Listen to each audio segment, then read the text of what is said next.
Bapak Ibu, saudara-saudariku yang terkasih dalam Kristus Yesus, tiba saatnya kita akan mendengarkan firman Tuhan. Namun sebelumnya mari kita bersatu di dalam doa. Damai sejahtera Allah yang melampaui segala akal, itulah yang memelihara hati dan pikiranmu di dalam Kristus Yesus Tuhan kita. Amin. Saudara yang terkasih, di minggu ke-19 setelah Trinitas ini, adapun yang menjadi kebenaran firman Tuhan terangkat dari kitab Ayub pasal yang ke-42 ayat yang ke-7 sampai ayat yang ke-17. Demikian firman-Nya. Setelah Tuhan mengucapkan firman itu kepada Ayub, maka firman Tuhan kepada Elifas orang Teman, "Murkaku menyala terhadap engkau dan terhadap kedua sahabatmu, karena kamu tidak berkata benar tentang aku seperti hambaku Ayub. Oleh sebab itu, ambillah 7 ekor lembu jantan dan 7 ekor domba jantan, dan pergilah kepada hambaku Ayub. Lalu persembahkanlah semuanya itu sebagai korban bakaran untuk dirimu. Dan baiklah hambaku Ayub meminta doa untuk kamu, karena hanya permintaannya lah yang akan kuterima, supaya aku tidak melakukan aniaya terhadap kamu. Sebab kamu tidak berkata benar tentang aku seperti hambaku Ayub." Maka pergilah Elifas orang Teman, Bildad orang Suah, dan Jofar orang Naamah. Lalu mereka melakukan seperti apa yang difirmankan Tuhan kepada mereka, dan Tuhan menerima permintaan Ayub.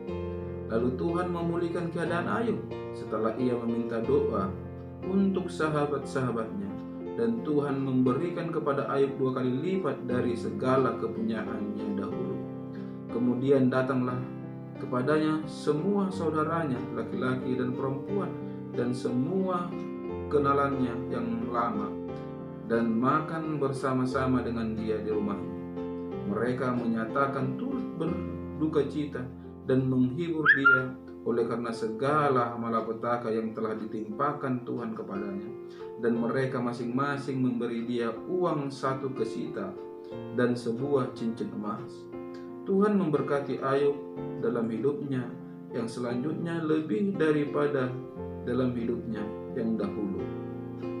Ia mendapat 14.000 ekor kambing domba dan 6.000 unta, 1.000 pasang lembu, dan 1.000 ekor keledai betina. Ia juga mendapat 7 orang anak laki-laki dan 3 orang anak perempuan. Dan anak perempuan yang pertama diberinya nama Yemima, yang kedua Kezia, dan yang ketiga Keren Hapuk.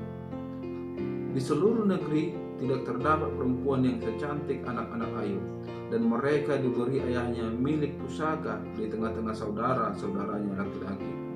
Sesudah itu Ayub masih hidup 140 tahun lamanya. Ia melihat anak-anaknya dan cucu-cucunya sampai keturunan yang keempat.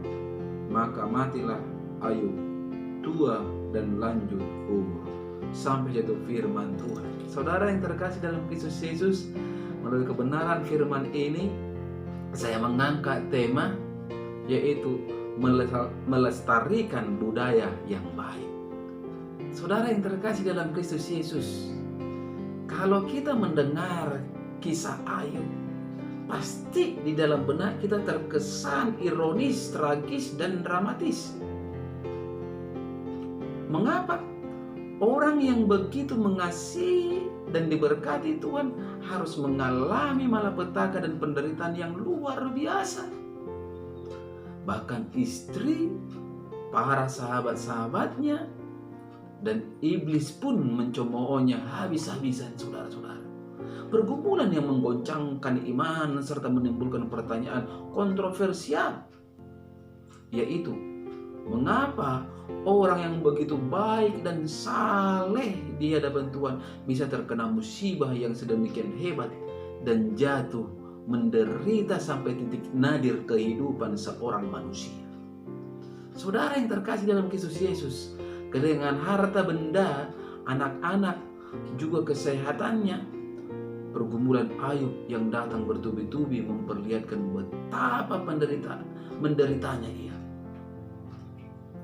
Bukannya mendukung dan menghibur mereka, malah saudara-saudara, ketiga sahabatnya yang datang mendorong Ayub supaya mengakui dosa yang tidak dia lakukan.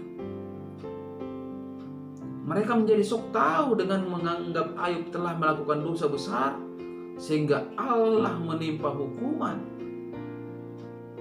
Teman-teman terdekatnya menganggap bahwa Ayub telah melakukan suatu pelanggaran yang berakibat pada penderitaan yang harus ditanggungnya. Memang saudara-saudara, ada pemahaman orang Yahudi, ya, setiap malapetaka, setiap sakit penyakit, setiap penderitaan itu hanyalah dikarenakan dosa. Sebabnya saudara-saudara, ketika di zaman Yesus ada seorang anak yang lahir buta, murid-muridnya bersoal jawab, siapa yang berdosa, anaknya atau orang tuanya? Karena pemahaman tadi, saudara-saudara. Namun walaupun demikian, bagaimanakah sikap Ayub? Dan apakah tindakan Ayub, saudara-saudara, dalam kehidupannya? Ayub tidak menaruh rasa benci dan dendam terhadap ketiga sahabatnya. Tidak ada niat membalas supaya sahabatnya tahu rasa penderitaan berat yang dialaminya.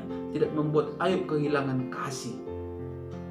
Hal ini dinyatakannya ketika Allah murka terhadap ketiga sahabat Ayub karena perkataan mereka yang keliru. Bisa kita lihat di dalam ayat 7, saudara-saudara.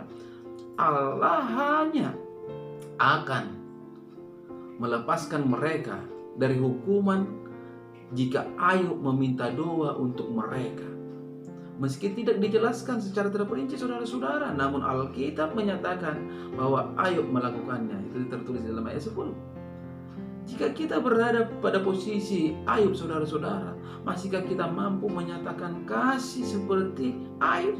Mampukah kita tetap bersikap baik? Mampukah kita tetap melestarikan budaya yang baik dan benar yang Tuhan kehendaki? Pertanyaan bagi kita juga, saudara-saudara, bisa muncul mengapa Ayub mampu bersikap dan bertindak yang baik dan benar. Saudara-saudara, saya teringat akan satu gambaran. Seperti teko berisi kopi akan selalu mengalirkan kopi setiap kali dituang. Demikian juga pribadi yang selalu dipenuhi kasih akan selalu mengalirkan kasih. Demikianlah hidup Ayub, saudara-saudara, yang selalu mengisi hidupnya dengan pikiran-pikiran yang positif dan baik serta benar. Seringkali kita juga marah, saudara-saudara, kepada Tuhan dan menyalahkan Tuhan ketika ada persoalan dalam kehidupan kita. Ketika melihat orang-orang di luar Tuhan hidupnya aman-aman saja. Pemazmur menasihati saudara-saudara di dalam Mazmur 37 ayat 1 sampai ayat yang kedua. Jangan marah karena orang yang berbuat jahat. Jangan iri hati kepada orang yang berbuat curang, sebab mereka segera lisut seperti rumput dan layu seperti tumbuh-tumbuhan hijau. Ini dikatakan pemazmur, saudara-saudara. Sebagai orang percaya kita harus belajar memahami kehendak Tuhan, karena Dia memiliki sudut pandang yang berbeda. Saudara yang terkasih dalam Kristus Yesus, Tuhan tidak pernah salah dalam setiap tindakannya. Segala penderitaan yang menimpa Ayub adalah ulah dari si iblis yang hendak menjatuhkan iman Ayub. Namun meski mengalami penderitaan yang luar biasa, mari kita melihat luar biasanya Ayub tetap mampu bertahan di dalam kebenaran. Tidak mau mencemooh Tuhan. Bahkan dia masih bisa berkata, apakah kita mau menerima yang baik dari Allah, tetapi tidak mau menerima yang buruk? Dalam kesemuanya itu, Ayub tidak berbuat dosa dengan bibirnya. Itu bisa kita lihat dalam Ayub 2 ayat yang ke-10b, saudara-saudara. Kehilangan segala-galanya tidak membuat Ayub menjadi lemah dan putus asa. Saudara-saudara yang terkasih dalam Kristus Yesus, selama hidup di dunia ini, kita pasti tak akan pernah luput dari masalah atau penderitaan. Namun Tuhan berjanji untuk memberi kekuatan kepada setiap orang percaya dan memberikan pertolongan ataupun penolong, yaitu Roh Kudus. Karena itu dalam keadaan yang berat, biarlah kita tetap kuat dan bertahan, karena memang selalu ada maksud dan rencana Tuhan di balik setiap penderitaan, persoalan yang kita alami. Mungkin saat ini kita dalam keadaan terpuruk, saudara-saudara, dalam keadaan menghadapi permasalahan, persoalan. Tetapi kebenaran firman Tuhan mengajak untuk jangan terus merenungi nasib dan putus asa dengan berkata, nasi sudah menjadi bubur. Ini bukanlah sikap orang-orang Kristen. Ini bukanlah sikap orang-orang percaya. Namun, bawalah semua persoalan kita kepada Tuhan. Di dalam Dia pasti ada pertolongan dan jalan keluar. Itu sebabnya di dalam Amsal 23 ayat ke-18 dikatakan, bagi orang yang menaruh pengharapan kepada Tuhan, karena masa depan sungguh ada dan harapanmu tidak akan hilang. Oleh sebab itu saudara-saudara, apapun yang terjadi dalam hidup kita, mari tetap hidup dalam kebaikan dan kebenaran. Karena itulah yang Tuhan inginkan dari kita. Kita dituntut melalui kebenaran firman ini. Jadilah Ayub-Ayub yang kecil yang selalu melestarikan kebaikan dan kebenaran di dalam kehidupannya. Olehnya berkat Tuhan berlipat ganda datang kepada Ayub. Ketika kita kepingin terberkati, mari menjadi pribadi yang tetap melestarikan kebaikan apapun yang terjadi dalam kehidupan ini. Amin. Kita bersatu dalam doa. Terima kasih Bapa di surga untuk kebenaran dari firman-Mu yang mengajak kami untuk melestarikan budaya yang baik apapun yang terjadi dalam kehidupan kami. Sebagaimana Ayub Tuhan menghadapi penderitaan yang begitu luar biasa, namun dia tetap mampu bersikap yang benar, melestarikan budaya yang baik, tidak benci kepada Tuhan, tidak benci kepada sahabat-sahabatnya. Mari engkau meneraikan Tuhan kebenaran firman-Mu ini melekat dalam kehidupan kami. Yang dalam nama Kristus Yesus kami berdoa dan mengucap syukur. Amin. Shalom buat kita semua.